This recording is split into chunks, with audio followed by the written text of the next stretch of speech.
Dear friends, welcome to another episode of Geopolitical and Military News. In this video, we will discuss the increasingly intense Chinese military movements around the island of Taiwan and why Xi Jinping is so eager to attack right now. This Thursday, July 11th, the Ministry of Defense of Taiwan reported that, within a 24-hour period, the island's radars detected the presence of 66 Chinese military aircraft, the largest Chinese air activity recorded around the island in 2024. In addition to a strong air presence, the Chinese also sent 6 warships to waters near Taiwan, with a Chinese aircraft carrier, the Shandong, being spotted by a Japanese military plane west of the island a few days earlier. In recent years, tensions between China and Taiwan have gradually increased, but began to deteriorate even more rapidly from 2022, with the start of the Russian invasion of Ukraine. But what does the Russian invasion of Ukraine have to do with the increase in tensions between China and Taiwan?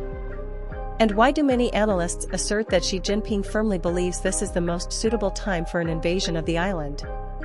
Since the founding of the People's Republic of China by Mao Zedong in 1949, China has claimed that Taiwan is merely a rebellious province, as it was on this island that the nationalists of Chiang Kai-shek, defeated in the Chinese Civil War, took refuge and founded the Republic of China, also in 1949.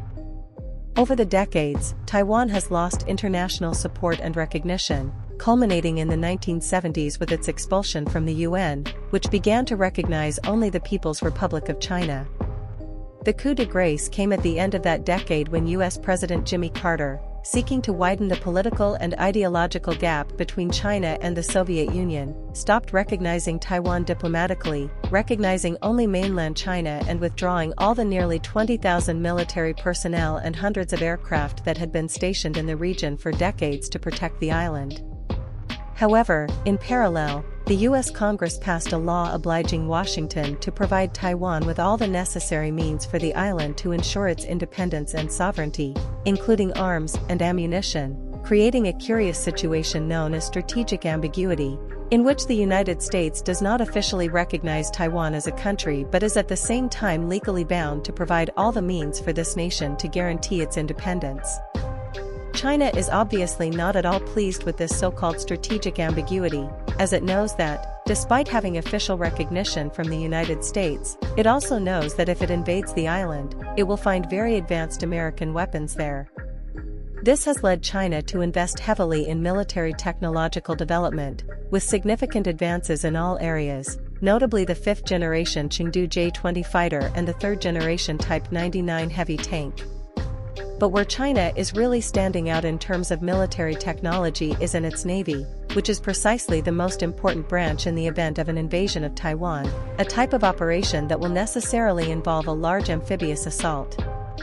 It was precisely to prepare for this that China is building advanced aircraft carriers like the Fujian, the first Chinese aircraft carrier with electromagnetic catapults, and really impressive helicopter carriers and amphibious landing ships, such as the 25,000-ton Class 071 and the gigantic 40,000-ton Type 075 class, capable of operating up to 28 helicopters and landing up to 800 Marines, advanced technology ships that aim at only one mission: invading Taiwan.